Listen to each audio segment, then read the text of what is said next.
नमस्कार. संगम स्पर्धा परीक्षा केंद्रामध्ये आपले खूप खूप स्वागत आहे. राज्यसेवेचा पेपर झाला आहे आत्ता आणि आत्ताच झाला आहे म्हणून तुम्ही थकलेलेही असाल, म्हणून तुमचा जास्त वेळ घेणार नाही आहे. छोटा व्हिडिओ असणार आहे आणि येस, आन्सर कीचे भरपूर व्हिडिओज यूट्यूबवरती ऑलरेडी आलेले आहेत. आन्सर की डिस्कशन हा मेन एम नाही आहे, तरी आन्सर की मी दाखवणार. ठीक आहे. आत्ता आपण मी तुम्हाला याच्या अगोदर एक लेक्चर घेतलं होतं राज्यसेवेसाठीच, ज्यामध्ये मी बॅच सांगितली होती माझी. त्या लेक्चरमध्ये मी तुम्हाला सांगितलं होतं की प्रत्येक विषयाचे वेगळे वेगळे तुम्ही सब पार्ट्स बनवा. प्रत्येक विषयाचे वेगळे वेगळे स्वरूप असतात. पेपर अवघड होता की सोपा असं तुम्ही थंबनेलवर वाचलं असेल, तर पेपर अवघड नव्हता असं म्हणणार नाही मी आणि सोपा आहे असंही म्हणणार नाही. कारण की द थिंग इज की तुम्हाला जर पूर्ण सब टॉपिक्स माहिती असेल आणि प्रत्येक सब टॉपिक्सला उचलून तुम्ही त्याचा अभ्यास केला, नोट्स तुमच्या असेल, तुम्ही अभ्यास केला, दुसरा सब पार्ट उचलला, त्याचा अभ्यास केला, तर डेफिनेटली हा पेपर तुमच्यासाठी अतिशय सोपा होता. अभ्यास न करणाऱ्यांसाठी डेफिनेटली हा डिफिकल्ट होता. त्यांच्यासाठी तर सोपा पेपरही डिफिकल्ट असतो. ठीक आहे, त्यांच्याबद्दल आपण बोलत नाही आहे, त्यांच्याबद्दल आपण डिस्कशन करत नाही आहे. बट मी तुमच्यासाठी संगम ॲनालिसिस घेऊन येतो आहे ह्या लेक्चरमार्फत. सो प्लीज व्यवस्थित लक्ष द्या. 5 मिनटं द्या मला, फक्त 5 मिनटं द्या तुमच्या झोपण्यापूर्वीचे, किंवा उद्या सकाळी बघा हा व्हिडिओ, पण व्हिडिओ थोडा व्यवस्थित बघण्याचा प्रयत्न करा. ओके. सो लेट्स सी की काय एक्झॅक्टली पेपर होता. आणि आत्ता आपण जे डिस्कस करणार आहोत ते इतिहास डिस्कस करणार आहे. आणि इतिहासाचे मी वेगळे वेगळे तुम्हाला पार्ट्स सांगितले होते. सगळ्यात आधी एन्शंट हिस्ट्री म्हणजेच प्राचीन भारताचा इतिहास किंवा प्राचीन इतिहास म्हणू शकतो आपण. मग मेडिवल हिस्ट्री म्हणजे मध्यमयुगीन भारत किंवा मध्यमयुगीन इतिहास म्हणू शकतो. याला मध्यमयुगीन भारतच म्हणू, एन्शंटला जास्त मध्यमयुगीन भारत म्हणू नये आपण, कारण की एन्शंटमध्ये तुम्हाला प्लेस्टोसीन, पेलिओसीन वगैरे एराज येतात. सो ते बोलू नये आपण. तर एन्शंट हिस्ट्री म्हणजेच प्राचीन इतिहास, मध्यमयुगीन इतिहास, आधुनिक भारताचा इतिहास, नंतर आधुनिक महाराष्ट्राचा इतिहास, पोस्ट इंडिपेंडन्स स्वातंत्र्योत्तर इतिहास भारताचा, त्यानंतर आर्ट अँड कल्चर, कला आणि संस्कृती. ठीक, एवढे पार्ट्स तुम्हाला मी सांगितले होते. आणि ज्या विद्यार्थ्यांनी प्रत्येक पार्टला उचलून अभ्यास केलेला आहे त्या विद्यार्थ्यासाठी पेपर सोपा होता. सगळ्यात पहिले, जर तुम्ही एन्शंट म्हणजे प्राचीन उचललं असेल तर प्राचीनवरती 3 प्रश्न तुम्हाला ह्या पेपरमध्ये बघायला मिळत आहे. त्यानंतर तुम्ही जर मध्यमयुगीन उचललं असेल तर 5, मॉडर्न म्हणजेच आधुनिक भारताचा इतिहास बघितला असेल तर 5 प्रश्न आहेत. मॉडर्न हिस्ट्री महाराष्ट्राचा बघितला असेल तर फक्त एकच प्रश्न आहे. यात 2 प्रश्न असे आहेत जे मी इथे टाकलेले आहे आधुनिक भारताच्या इतिहासामध्ये, कारण की आधुनिक भारताचा इतिहास वाचताना सोशो रिलिजियस रिफॉर्म मुवमेंट अशा नावाचा एक धडा आपण वाचतो, सामाजिक चळवळ असा एक धडा वाचतो. तर ते जरी व्यक्ती महाराष्ट्रातील असले तरी त्यांचा अभ्यास आपण आधुनिक भारताच्या इतिहासामध्ये करतो. म्हणूनच मी ते प्रश्न इथे टाकलेले आहे. म्हणजेच महाराष्ट्राचा इतिहास जो बऱ्यापैकी विद्यार्थ्यांना अवघड जातो, राज्यसेवेसाठी अवघड जातो, तो इतिहास इथे सोपा झालेला आहे. बट राज्यसेवा मेन्सचे पेपर जर तुम्ही पाहिले असतील तर मेन्सच्या पेपरमधून तुम्हाला हे कळालं असेल की हा अभ्यास इथे तिथे किती महत्त्वाचा आहे. आणि मेन्सचे पेपर, बिलीव्ह मी, माझ्यावर विश्वास ठेवा, ज्यांना कट ऑफ जो आहे तो जवळपास ह्या पेपरमध्ये मी तुम्हाला सांगू इच्छितो की कट ऑफ हाय जाणार आहे तुमचा.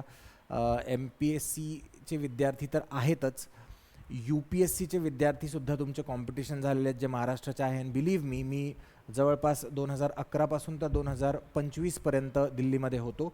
महाराष्ट्राचे विद्यार्थी सर्व मी पाहिलेले आहे जे UPSC देतात. आणि खरंच सांगतो, टू बी अ रियालिटी, की फक्त आणि फक्त 20%च महाराष्ट्राचे जे विद्यार्थी UPSC करतात तेच विद्यार्थी सिरियस आहे.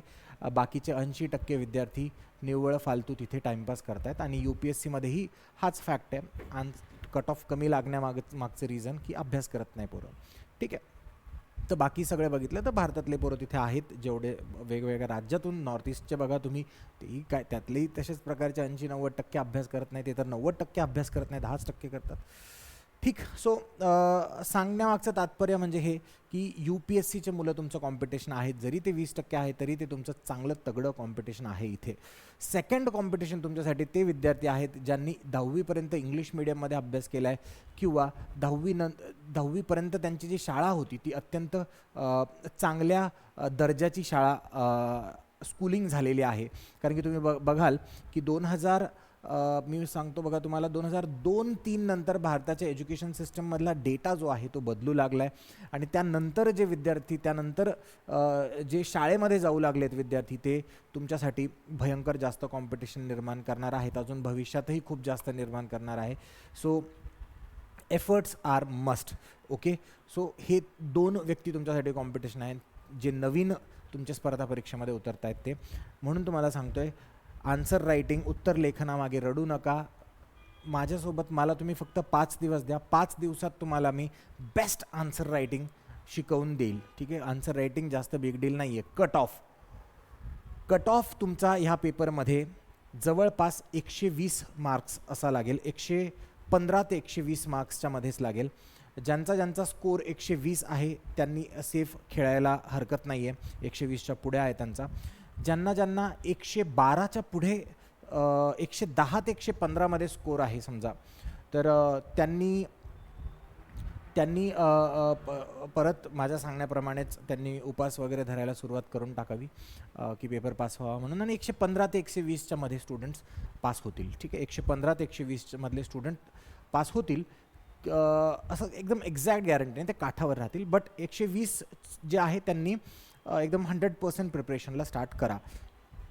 माझ्याकडे या, एकदा बोला, कॉल करा, मी तुम्हाला पूर्ण एक आराखडाच देऊन टाकतो. ठीक. सो 5 आणि त्यानंतर महाराष्ट्रावरती एकच प्रश्न होता आणि पोस्ट इंडिपेंडन्स हे नवीन याच्यावरती एक प्रश्न होता. सरप्राईज व्हायची गरज नाही आहे जर पुढच्या वर्षी जर आर्ट अँड कल्चरवरती तुम्हाला 4 ते 5 प्रश्न बघायला मिळालेत. सो डिस्ट्रीब्युशन असं होऊन जाईल की एन्शंटमधून 2-3 प्रश्न नेहमी राहणारच. मेडिवलमधून जो मध्यमयुगीन भारत आहे त्यातले प्रश्न कमी होत असतात, त्यातले 1-2 प्रश्न राहतीलच. मॉडर्नचे प्रश्न 5 जशाला तसे राहतील. महाराष्ट्राचे प्रश्न 1 किंवा 2च राहतील, त्यात वाढ शक्य नाही आहे, वाटत नाही आहे.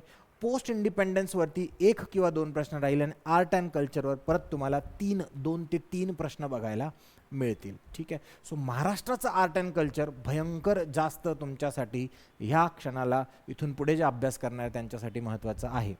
Okay. So let's see the questions. मी जास्त तुम्हाला दाखवणार नाही आहे, मेजरली मी तुम्हाला हे दाखवून दिलं, हाच माझा एम होता.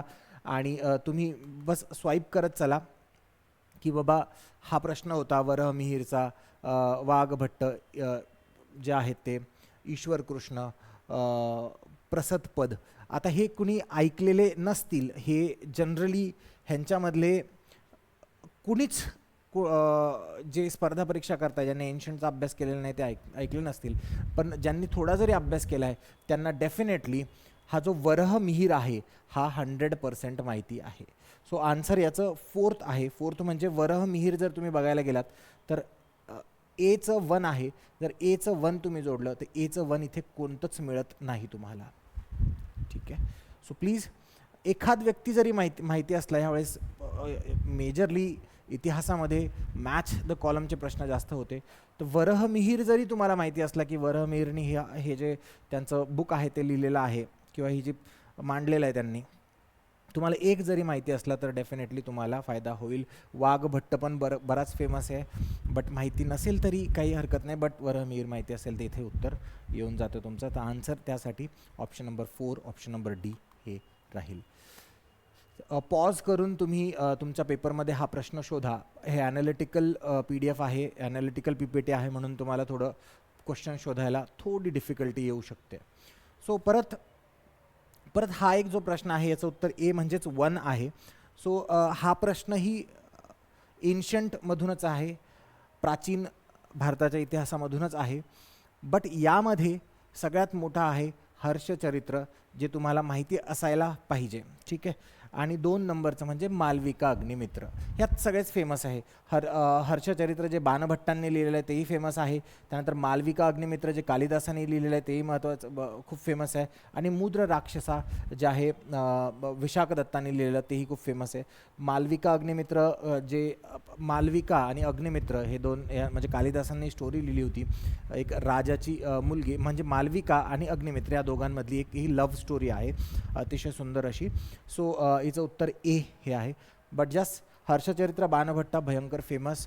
हर्षचरित्राचे एक बाणभट्टाचे म्हणजे हर्षाबद्दल हरिश्चंद्राबद्दल बोललेले शेवटचे वाक्य होते की हर्षा हर्षांना जेव्हा नॉर्दर्न साईडच्या डायनेस्टीने डिफीट केलं होतं, हरवून टाकलं होतं, त्यावेळेसचे त्यांचे फेमस वर्ड आहे हर्षा वॉज नो मोर हर्षा, ठीक आहे. सो हर्षवर्धन मध्ये हर्ष राहिले नाही, ठीक आहे. मग नेक्स्ट क्वेश्चन आहे हा की मॅच द फॉलोइंग डायनेस्टीज. परत आधीच सांगतो आहे MPSC हळूहळू UPSCच्या ट्रेंडकडे जाते. ते तुम्हाला डायरेक्ट सरप्राईज, डायरेक्ट धप्पा नाही. मागच्या वर्षीचा म्हणजे मागचा पेपर जो झाला या अगोदरचा, त्यातून तुम्हाला थोडी ना थोडी तरी आयडिया आलेली असेल की यार हा शिफ्ट होतो आहे आणि हा शिफ्ट तुम्हाला पुढच्या वर्षी अजून जास्त बघायला मिळणार. त्याचं एक्झाम्पल हा प्रश्न आहे. हे जे मैत्रिकाज आहे, मौखरियाज पण म्हणायचे यांना, तर मैत्रिकाज आहे त्यावरती UPSCमध्ये 2 वर्षापूर्वी मुख्य परीक्षेमध्ये प्रश्न येऊन गेला आणि त्यांनी इथे तुम्हाला हे चहामनाज पण होते, त्याच्यात गुर्जर प्रतिहारा पण होते आणि परमार्स पण होते. तर प्रिलिम्समध्ये ह्या खालच्या तिघांवरती प्रश्न आला होता 2 वर्षापूर्वी मेन्समध्ये याच्यावरती प्रश्न आला होता आणि तुम्हाला इथे हा प्रिलिम्समध्ये बघायला मिळतो. म्हणूनच UPSCचे क्वेश्चन पेपर्स पण ॲनालिसिस करायची किंवा बघत राहायची तुम्हाला गरज आहे. जास्त टेन्शन असं घ्यायचं काम नाही. मी फ्री ऑफ कॉस्ट तुम्हाला एक ॲनालिसिसवाला PDF टाकण्याची इच्छा ठेवतो, आधी बनवण्याची इच्छा ठेवतो आणि मग टाकण्याची इच्छा ठेवतो, ठीक आहे. तर लवकरच येऊन जाईल, त्याबद्दल काही तुम्हाला टेन्शन घ्यायची गरज नाही आहे. सो परत अगेन व्हेरी फेमस डायनेस्टीज एकदा जरी वाचलं असेल तर ह्या डायनेस्टीज तुम्हाला लक्षात राहतील, ठीक आहे. ए पहिलं हे याचं उत्तर आहे. आणि ए पहिलं म्हणजे ठीक आहे, मैत्रिकावाला बीच होते. पुढचा भाग मेडिव्हल हिस्ट्री, मध्यमयुगीन भारत. मध्यमयुगीन भारतामध्ये तुम्हाला पहिला प्रश्न बघायला मिळेल. मध्यमयुगीन थोडं क्लिष्ट आहे. मेजरली दरवर्षी तुम्हाला एक प्रश्न जो आहे तो भक्ती आणि सुफी, जे आपले वारकरी आणि धारकरी पंथ आहे ते, आणि त्यातील एक सुफी मुस्लिम मुवमेंट होती, सेक्युलर मुवमेंट होती, धर्मनिरपेक्ष मुवमेंट होते. या दोघे पण कुठल्याही धर्माशी याचा संबंध नव्हता, म्हणजे एक स्पेसिफिक संबंध नव्हता की बाबा ह्या धर्माबद्दल आम्ही बोलतोय. धर्मनिरपेक्ष म्हणता येईल त्यांना. सेक्युलर मुवमेंट्स होत्या, लोकांना जनरली सेक्युलर गोष्टी शिकवण्याचा मुवमेंट्स. त्यावरती एक प्रश्न येतोच तुम्हाला ह्या पार्टमध्ये आणि आजही एक प्रश्न आलेला आहे. सो हा पहिला प्रश्नाचं उत्तर एक पहिलं आहे, ए हे उत्तर आहे. आणि इब्न बतूता भयंकर जास्त फेमस ट्रॅव्हलर आहे, ओके. तर हे जे हे इब्न बतूता आहे त्यांचं रिहाला हे भयंकर जास्त फेमस. फक्त इब्न बतूताचं रिहाला जरी माहिती असेल तर हे उत्तर तुमचं बरोबर येणं पॉसिबल होतं. सो आय थिंक आलेलं असावं, ठीक. काही डाऊट असेल ना पुढच्या वर्षीसाठी तरीही मला एकदा कॉल करून विचारा किंवा एक मेसेज करून द्या. मग नेक्स्ट आहे हा प्रश्न, हा पण आय थिंक हा बुक्सवरती आहे आणि यामध्ये पण सगळ्यात फेमस जो आहे तो हा बार्नियर आहे एक, ठीक आहे. आणि हा निकोलो मुनुची आहे, ठीक आहे. बार्नियर आणि निकोलो मुनुची. तुम्ही जर सुरुवातीला 1498 पासून 1498 1498च्या पुढे ज्यावेळेस आपला वास्को द गामा आला त्यानंतरच्या जर हळूहळू तुम्ही डेव्हलपमेंट्स वाचल्या असतील तर डेफिनेटली हा प्रश्न तुमचा चुकणार नाही. Travels in Mughal India, Mughal empire हा त्याचं पुस्तक आहे. सो तुम्हाला ते जर कळालं तर हा प्रश्न चुकणे शक्य नाही, ठीक आहे. अवघड नाही आहे, ठीक आहे. वरवर जरी वाचलं तर MPSCची प्रिलिम्स परीक्षा निघेल, ठीक आहे. आणि थोडंसं डीप, खूप जास्त डीप नाही, थोडंसं डीप जरी वाचलं तर तुमची मेन्सही निघून जाईल. मी आत्ता रिसेंटली एक बुक बनवण्याच्या प्रोसेसमध्ये आहे. त्या पुस्तकामध्ये मी तुम्हाला सगळं काही देणार आहे, सगळं काही. म्हणजे एक पुस्तक तुम्ही GS1साठी मेन्ससाठी एक पुस्तक घेतलं तर तुमचं ते एक पुस्तक तुम्ही वाचून टाकलं म्हणजे प्रिलिम्सचा अभ्यास आहे, एक सायकल आहे ही तुमची परीक्षेची. तर तुमची परीक्षा जर एप्रिल महिन्यात असेल तर तुम्ही ऑगस्ट, सप्टेंबर, ऑक्टोबर, नोव्हेंबर मुख्य परीक्षेचा अभ्यास करा. डिसेंबरपासून तुम्ही पूर्वपरीक्षेचा अभ्यास सुरू करून टाका. तर ह्या ऑगस्ट, सप्टेंबर, ऑक्टोबर, नोव्हेंबर ह्या 4 महिन्याचे 4 पुस्तकं मी बनवणार आहे. GS1, GS2, GS3, GS4. बस एवढे जरी वाचले, वरवर जरी वाचले, मी जेवढे इनडेप्थ बनवणार आहे ते नाही, वरवर जरी वाचले तर तुमची परीक्षा 100% निघेल. मुख्य पण आणि पूर्व परीक्षेला पण आधार होईल त्या पुस्तकांचा.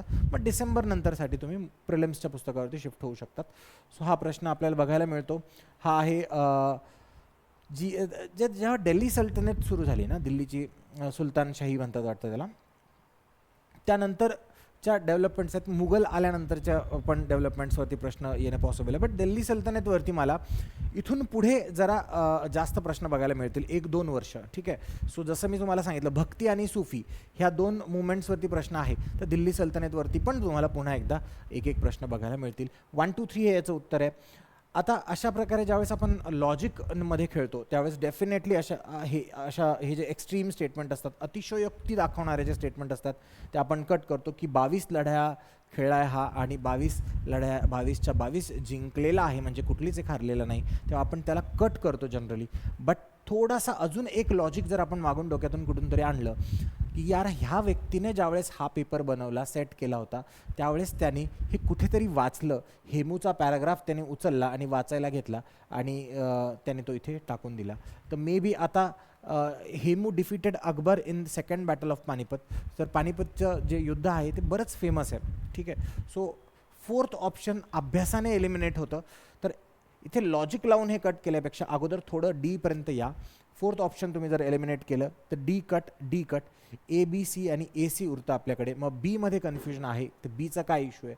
Hemu started his career as a Mughal superintendent. विचार करा, म्हणजे हेमूने आपलं जे करिअर आहे ते बाजार अधीक्षक म्हणून त्याने सुरू केलं असू शकतं.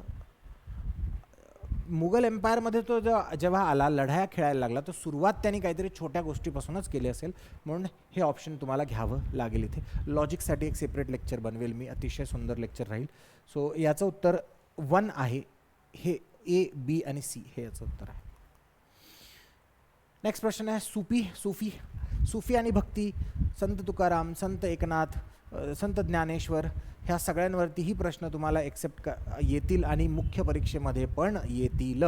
सो हा त्यातला एक मेन प्रश्न आहे सुफी मुवमेंटमधला. तर त्यांचं म्हणणं आहे की ह्यांचे जे म्हणजे सुरुवात जर केली ना तुम्ही सुफी वाचायला सुरुवात केली तर पहिल्या पॅराग्राफमध्येच हे उत्तर मिळेल. म्हणून तुम्हाला म्हणतो मी वरवर आहे, अजून 2-3 वर्ष वरवरच प्रश्न राहणार आहे. ठीक आहे. सो हे 2-3 वर्षातच तुम्ही प्लीज बाहेर निघून जायचा प्रयत्न करा. वरवर प्रश्न आहे बघा इथे. Special practice that included the practice of सुफिझममध्ये सुफी या संप्रदायातील कोणत्या 3 विशेष गोष्टी आहेत? तर एक मुजाहदा, जिक्र आणि मुरकब. जिक्र म्हणजे काय की परत त्या व्यक्तीचं नाव, परत ईश्वर स्मरण, परत देवाचं नाव घेत राहायचं. त्यानंतर हा मुरकब आहे, तर मुराकब. तर ह्या मुराकब किंवा मुरकबमध्ये तुम्ही मेडिटेशन करतात, आय गेस मेडिटेशन करतात, ध्यान करतात. आणि मुजाहदा आहे, त्यामध्ये तुम्ही उपास करतात, म्हणजे रोजा वगैरे जास्त ना स्ट्रिक्ट उपास करतात. या 3 गोष्टी आहेत त्यांच्यामध्ये सुफिझममध्ये ज्या इम्पॉर्टंट आहेत त्या धर्मासाठी. पहिल्या 2ऱ्या पॅराग्राफमध्येच तुम्हाला सुफिझम सुरू केलं की हे बघायला मिळेल. ठीक. चौथं 4 हे याचं उत्तर आहे. त्यानंतर पुढे बाकीचे ऑप्शन काय होते? फना हे एक म्युझिकशी रिलेटेड आहे. म्युझिकमध्ये तुम्ही जेव्हा हरवून जातात किंवा कोणत्या तरी प्रेमामध्ये गुंतून जातात तुम्ही, त्याला फना म्हणतात. ठीक आहे. सो फना जिथे आहे ते ऑप्शन तुम्ही कट करू शकत होते इथे पण, बट तरी इथे तवज्जुह म्हणजे परत हे लव सोबतच रिलेटेड आहे. बट तवज्जुह हे याचं उत्तर डीच आहे बरं का. ठीक आहे. फनामधून तुम्ही 2 उत्तरं कट करू शकत होते तिथे. वाचलेलं असल्यावरच, वाचलेल्यांसाठीच सोपं आहे, बाकीच्यांसाठी नाही. नेक्स्ट आहे ह्याचा आन्सर 2 आहे, हे 2 नंबरचं उत्तर आहे याचं. परत याच्यात जे आहे कृष्णदास कविराजा आणि अनंत देवा हे 2 फेमस आहे, बट तरीही आणि मनोरमा हे एक ग्रामर आहे लिहिलेलं. ठीक आहे, तर ठीक आहे, जरी नाही हा प्रश्न जरी नाही आला तरीही चालेल. ठीक आहे, मूर्खपणावाले प्रश्न जे आहे, मूर्खपणा आपण करतो ना जे MPSC करते जनरली, ते प्रश्न कमी आहेत ह्यावर्षी, 2-3 आहेत. ठीक आहे, पण आहेत नक्की, ते सुटत नाही. म्हणजे MPSC आपण म्हणतो, बट व्यक्ती तर वेगवेगळे ना, तर एखादा नासका आंबा असतोच, ते असे प्रश्न टाकणार. आणि डेफिनेटली त्यांना तुम्हाला 200 पैकी 200 घेऊ द्यायचे नाही आहे मार्क्स, म्हणून असे प्रश्न तुम्हाला बघायला मिळतील. हा प्रश्न अनसॉल्वेबल होता, अभ्यास करूनही तुम्हाला येणार नाही असं मला वाटतं. बट तरीही जर हा प्रश्न कोणाला आला असेल तर very very congratulations, you are on a right track. तुक्का मारून आला असेल तर you are on a wrong track. आज तुक्का मारून आला आहे, उद्या तुक्का मारून येणार नाही. ठीक. नेक्स्ट, आधुनिक भारताचा इतिहास. आधुनिक भारताच्या इतिहासामध्ये परत आपल्याला 5 प्रश्न बघायला मिळाले आहे. पहिला प्रश्न त्यातला हा आहे की दुसरं महायुद्ध ज्यावेळेस संपलं, तर एक तुम्ही ऑब्झर्व केलं आहे का तुम्ही ह्या प्रकारचं ॲनालिसिस करता की नाही याची मला आयडिया नाही आहे. बट एक बघा, MPSC जे आहे ना, मी करणार आहे याच्यावरती व्हिडिओ सिरीज, फक्त वेळेचा अभाव आहे. MPSC तुम्हाला वर्ल्ड वॉरच्या वेळेस, म्हणजे जे दुसरं वर्ल्ड वॉर आणि फर्स्ट वर्ल्ड वॉर ह्या दोघांमधले प्रश्न जास्त विचारते, आणि गांधीचा काळ. ठीक आहे, जर मॉडर्न हिस्ट्रीमध्ये विचारायचं जर धरलं महाराष्ट्राच्या बाहेर, आणि तुम्ही कुठेही जा, म्हणजे MPSC कंबाईनमध्ये जरी गेलात तर याच प्रकारचे प्रश्न तुम्हाला बघायला मिळतील. तर वर्ल्ड वॉर 1, वर्ल्ड वॉर 2, गांधीचा काळ, त्याच्यामध्ये पण स्पेसिफिक तुम्ही जायला बघाल वर्ल्ड वॉर 1 किंवा गांधीच्या काळामध्ये, तर जे रेव्होल्युशनरीज आहे, भगतसिंग, सुखदेव, राजगुरू, टिळकांचे सुद्धा रँडला कोणी मारलं, याला कोणी मारलं, त्यामध्ये आजही तुम्हाला ते प्रश्न बघायला मिळतील. तर या टाईपमध्ये इथेच MPSC खेळते, इथेच इंटरेस्टिंग आहे इतिहास. ठीक आहे, सो बाकी सॉल्ट सत्याग्रह वगैरे काही जास्त एवढं प्रश्न येत नाही, म्हणजे विचारलेले नाही आहेत. सो अभ्यास करायचा म्हणजे सगळाच, बट एक्झाम जवळ आल्यावर हे ॲनालिटिकल टॉपिक्स आहेत, आदल्या दिवशी सगळे रिवाईज हेच झाले पाहिजे.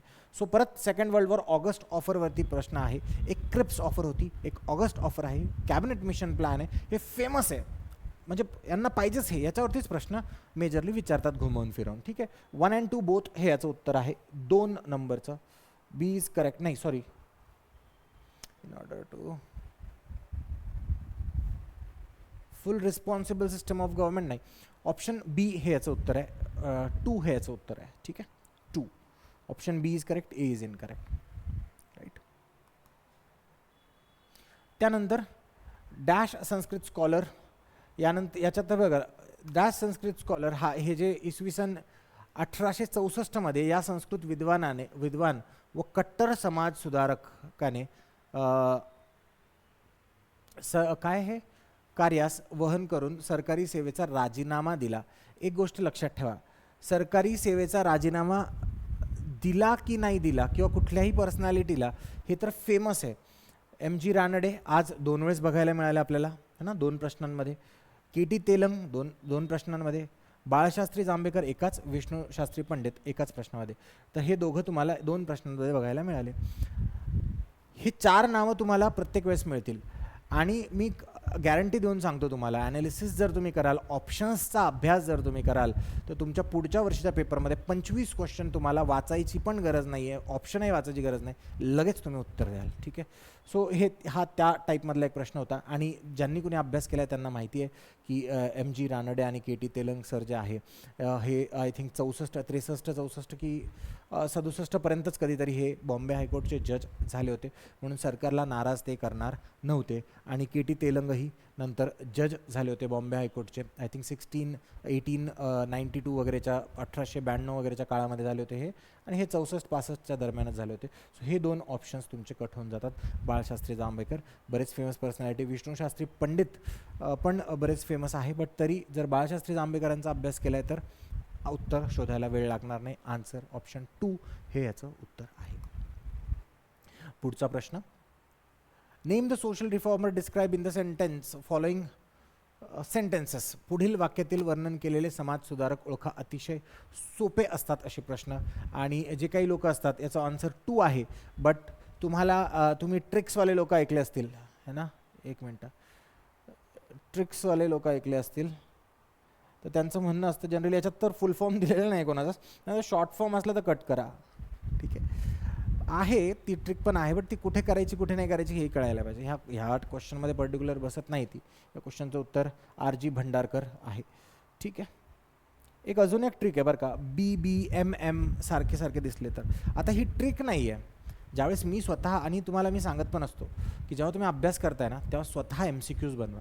MCQs बनवता MCQs बनवण्याची बुद्धी, माइंड तुम्हाला कळेल. तेव्हा तुम्हाला कळेल की अरे यार ज्यावेळेस सर मॅडम जे कोणी यूट्यूबवरती सांगताय ही ट्रिक आहे, तर ही ट्रिक कशी आहे. सो ती वगैरे जे ट्रिक असते बनवताच ज्यावेळेस तो नावं टाकतोय, आठवून नावं टाकतोय हिस्ट्रीवाला, तर तो जवळपासचं नाव नक्की टाकतो. ठीक आहे, तर गांधींचं नाव टाकायचं तर तो टिळकांचं नाव बाल गंगाधर टिळक असं टाकेल. ठीक आहे, सो ते एक मेंटॅलिटी असते. सो RG भंडारकर हे याचं उत्तर आहे. तो तिथे MG रानडे आणि RG भंडारकर सोबत आला आहे. नेक्स्ट क्वेश्चन परत आधुनिक भारताच्याच इतिहासामधून. ब्रिटिश इंडिया कडून British parliament 1853 renewal of charter act. बरं ठीक आहे, ब्रिटिश इंडिया असोसिएशन काँग्रेस पूर्व संस्था ज्या आहेत त्याच्यावरती हा प्रश्न आहे. 5-6 आहेत महत्त्वाच्या, तेवढ्या करून घ्यायच्या. त्यांच्या डिमांड्स काय त्या वाचून घ्यायच्या. त्यांचा कोर क्रक्स काय तो वाचून घ्यायचा. जर क्रक्स वाचलेला असेल तर डेफिनेटली तुम्हाला एक तर मात्र याच्यात कळेल की C ऑप्शन कसं नाही आहे बघा. नव्या कायदेमंडळाची निर्मिती करून त्यात भारतीयांना प्रतिनिधित्व द्यावे अशी यांची डिमांड होती असं म्हणताय. अशाची डिमांड 1861 मध्ये दिलं. तेही का दिलं, 1857चा ज्यावेळेस उठाव झाला त्यावेळेस त्यांनी बघितलं की आपण अजून रिफॉर्म्स काय करू शकतो. 1858 त्यानंतरही सिच्युएशन लगेच सुधारली नाही, म्हणून ते थोडे घाबरत आले. त्यांना वाटलं की यार यांना काहीतरी म्हणून आपण देऊन टाकू. सो त्यावेळेस त्यांनी दिलं होतं. So C is not the answer. हे आन्सर्स असे आन्सर समोर आल्यानंतर समजावून सांगणं खूप सोपं आहे. एक्झाम हॉलमध्ये बसून अवघड आहे. ठीक आहे, मी किंवा कुणी दुसरं सांगत असेल तुम्हाला एकदम कॉन्फिडन्सनी, तरी समजून घ्या की तुम्ही तिथे एक्झाम हॉलमध्ये बसून ही सिच्युएशन सहन केलेली आहे. सो जरी एखादा म्हणतो की एकदम सोपा पेपर, तर असा काही विश्वास ठेवू नका. तो काही हॉलमध्ये बसलेला नव्हता, तुम्ही बसलेले होते. ठीक, भुसावळ बॉम्ब कॉन्स्पिरसी, जेवढ्या महाराष्ट्रामध्ये अशा कॉन्स्पिरसी झाल्यात, मी सांगितलं होतं रिव्हॉल्युशनरीजवरती प्रश्न येतो. याचा आन्सर सदाशिव मलकापूरकर हे आहे. ठीक आहे, बाकी यांनी का दिलं असेल बापू सहस्रबुद्धे माहिती नाही, बट हे याचं उत्तर आहे. ठीक, मग परत महाराष्ट्राचा इतिहास 5 प्रश्न झाले. आधुनिकवरती महाराष्ट्राच्या इतिहासावरती एकच प्रश्न बघायला मिळतो, तो आहे. आता बघा, हा प्रश्नसुद्धा महाराष्ट्राच्या इतिहासावरती घेता येतो आपल्याला बरं का. हा प्रश्न पण महाराष्ट्राच्या इतिहासामध्ये घेता येतो, मी असं सांगत नाही आहे. क्लिअर कट बाउंड्रीज नाही आहेत, बट तुम्ही महाराष्ट्राच्या इतिहासाचं पुस्तक घेतलं तरी तुम्हाला हा प्रश्न बघायला मिळेल. पण आधुनिक भारताच्या इतिहासावरती जास्त प्रश्न येतात, म्हणून आपण आधुनिक भारताचं इतिहासाचं पुस्तक घेतलं आणि ते घेतल्यानंतरच महाराष्ट्राचा इतिहास कळेल. सो ते करतानाच तुम्हाला ह्या प्रकारचे प्रश्न बघायला मिळतील. सो ज्यांना तिकडे टाकायचं त्यांनी टाका. तिथं बाळशास्त्री, जांभेकर, चिपळूणकर वगैरे दिसले ते सुद्धा तिथे टाकतील, बट नाही, ते इथेच टाकावे लागतील तुम्हाला मॉडर्न हिस्ट्रीमध्येच. ते का, ते ज्यावेळेस मी शिकवेल, जे कोणी लेक्चर अटेंड करेल तर त्याला कळेलच हळूहळू. ठीक आहे, so this is 1 is your answer. परत मॉडर्न हिस्ट्री महाराष्ट्रात परत का आलं रे बाबा. हां, अच्छा, बरं. तर हा एक प्रश्न त्यावरती मॉडर्न हिस्ट्रीवरती होता. हा पण प्रश्न त्या कॅटेगरीमध्ये जातो, याचा आन्सर A आहे. हा पण प्रश्न त्या कॅटेगरीमध्ये जातो, A आहे याचा आन्सर. ठीक आहे, मी सरकून सांगतो. हा पण प्रश्न त्या कॅटेगरीमध्ये जातो ज्या कॅटेगरीमध्ये सोडून द्यायचा असतो कधी कधी प्रश्न. ठीक आहे, बट तरीही जर तुम्ही काही ऑप्शनमध्ये लॉजिक खेळलात तर मे बी हा प्रश्न येऊ शकतो. कुणीतरी वाचले असतील हे थोरले माधवराव पेशवे, तर डेफिनेटली तुम्ही वाचले आहे. तर ते जरी उत्तर माहिती असेल तुम्हाला तर आय थिंक तुम्हाला उत्तर येऊन जाईल. बीचं उत्तर यांनी सांगितलेलं आहे 4. बीचं 4 कुठंच नाही आहे. ठीक आहे, सो थोरले माधवराव पेशवे यांचं जर आन्सर माहिती असेल तुम्हाला हा यू. बट तुक्का मारून 0.25 मार्क्स कमी करू नका, कारण की 0.25ने ज्यावेळेस तुम्ही फेल व्हाल तिथे भयंकर रडण्याशिवाय ऑप्शन नाही, आणि तेही रात्रभर रडण्याशिवाय. ठीक आहे, 8 दिवस झोप घालवावी लागेल. नेक्स्ट आहे पोस्ट इंडिपेंडन्स, स्वातंत्र्योत्तर. मी सांगितलं होतं माझ्या आत्ता काही 8-15 दिवसाच्या लेक्चरमध्येच की post independence is very important प्रश्न येणार, आणि आताही सांगतो आहे की आर्ट अँड कल्चरवरतीही प्रश्न येणार. वेळ वाया घालत नाही. ह्याचं उत्तर आहे ऑप्शन नंबर 2, पुढील जोड्या जुळवा. सिंद्री, चिंतरंजन, पेरंबूर, पिंपरी. काही माहिती नसेल तर ॲटलिस्ट पिंपरी हे माहितीच असतं आपल्याला. पेनिसिलिनची फॅक्टरी आपण सुरू केली होती. आय थिंक मला आठवत नाही एक्झॅक्ट, महात्मा गांधींची जी वाईफ आहे त्या आजारी होता, किंवा नेहरूची वाईफ किंवा सिस्टर, दोघांपैकी कुणीतरी आजारी होतं म्हणून ही फॅक्टरी बरेच फेमस झाली होती, म्हणून उघडली होती असं नाही म्हणणार डेफिनेटली. बट पेनिसिलिनची ही फॅक्टरी उघडली गेलेली होती. सो आणि डीचं 4 हे 2 याच्यामध्ये उत्तर आहे, 2 ऑप्शन्समध्ये उत्तर आहे. तरी मग नंतर काही ऑप्शन असेल तर बघा, फक्त आपल्याला 2 आणि 3 मध्ये खेळणं आहे. तर चित्तरंजन आणि पेरंबूर मध्ये खेळायचं आहे. बीचं 3 आहे. Okay, Perambur railway coach. But तुम्ही बघा यार, म्हणजे साऊथ इंडियामध्ये रेल्वे ह्या 2 गोष्टी फेमस आहेच, ठीक आहे. ह्याच्यामध्ये तुम्हाला अभ्यासाशिवाय पर्याय नाही. जर तुम्ही आपल्या नोट्स बघितल्या असतील पोस्ट इंडिपेंडन्सच्या, त्यामध्ये अशी एक लिस्टच दिलेली आहे पूर्ण, काय काय इकॉनॉमिकमध्ये काय काय झालं, ठीक आहे. चालेल. सो आत्तासाठी इतकंच. बाकीचे ज्यांचे व्हिडिओ असतील ते बघा हवं तर पूर्ण. याच्यासाठी जर 2 दिवस थांबवलं जात नसेल तर माझे व्हिडिओज ॲनालिसिससाठी बघा, ठीक आहे, की काय येतो आहे, कुठून येतो आहे, आणि हा कसा येतो आहे. आता मी तुम्हाला शिकवलेलं नाही आहे, बट हा प्रश्न कसा येतो आहे हेही शिकवेल मी. क्रॅश कोर्सेस आणि मेन्सचे लेक्चर्ससुद्धा, पण क्रॅश कोर्सेस मी मेजरली यूट्यूबवरती फ्री ठेवायची इच्छा ठेवतो आहे. बाकी टीमला बोलून बघेल मी. जर क्रॅश कोर्स ठेवला तर मी तुम्हाला डेफिनेटली पिन पॉईंट करून सांगेल की हा प्रश्न आपण इथे बघितला होता, इथे आला, ठीक आहे. जर तुम्ही फक्त ॲनालिसिसचे व्हिडिओज जरी ऐकले आपले PYQजच्या ॲनालिसिसचे, तर 25 ते 30 प्रश्न तुमचे कुठेच गेलेले नाही. म्हणजे 60 marks is a big thing, ठीक आहे. तर अभ्यास करा. बाकी जे वर्दळ असते ते खूप ओरडतात, खूप डान्स करतात स्टेजवरती, त्यानंतर दे show themselves as very powerful, की आपलं कोणी काही करू शकत नाही वगैरे. अशा व्यक्तींपासून दूर राहा, अशा टीचर्सपासून, अशा क्लासेसपासून दूर राहा, ठीक आहे. आणि अभ्यास करा मग, ठीक आहे. आणि जर पेपर निघत असेल तुमचा, जर पास होत असाल तुम्ही, तर प्लीज एकदा कॉन्टॅक्ट करा, एकदा कनेक्ट करा माझ्यासोबत. We will discuss the strategy आणि we will move further according to that, ठीक आहे. अभ्यास करा. Thank you so much.